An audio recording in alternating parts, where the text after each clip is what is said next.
Sur la place du Panthéon, malgré un soleil écrasant, malgré une foule de touristes, les élèves ne relâchent pas leur attention.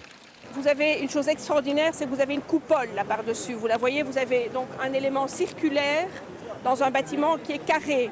Depuis 2 heures, avec leurs guides et leurs professeurs, ils arpentent la Rome antique. Mais là, c'est leur source d'inspiration qui se présente à eux.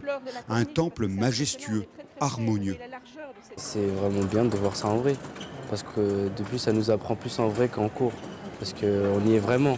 Et on voit vraiment l'architecture, comment c'est fait. Puis voilà, c'est super. Qu'est-ce qui vous surprend le plus dans ce lieu? La grandeur. La grandeur. Pendant ce temps-là, sur la terrasse de la Villa Médicis, leurs cadets du lycée Saint-Junien pratiquent un tout autre exercice. Je suis tellement créatif que Picasso en est jaloux. J'en ai inspiré Léonard de Vinci. Une séance d'expression orale sous forme de jeu de rôle pour faire valoir leur savoir-faire. Ils sont presque prêts. Là, ils sont presque prêts. Il reste encore un atelier et après, ils sont bons.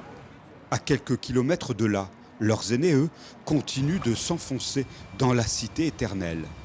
Vous avez voulu faire cette arche à livre parce que vous vous êtes rendu compte que l'architecture romaine avait un certain nombre de caractéristiques et notamment il y avait beaucoup d'arches. Vous avez vu des arches sur les aqueducs, les arcs de triomphe, etc. Les voici maintenant devant le mausolée d'Auguste, étonnés, bouleversés. Ils ouvrent grand les yeux, ils lèvent la tête, ils oublient leur téléphone portable. C'est vraiment, à part pour prendre des photos, donc c'est vraiment très réjouissant de les voir dans cet état d'esprit-là. Cet état d'esprit, ils vont devoir le cultiver pour transmettre à d'autres ce plaisir de la connaissance.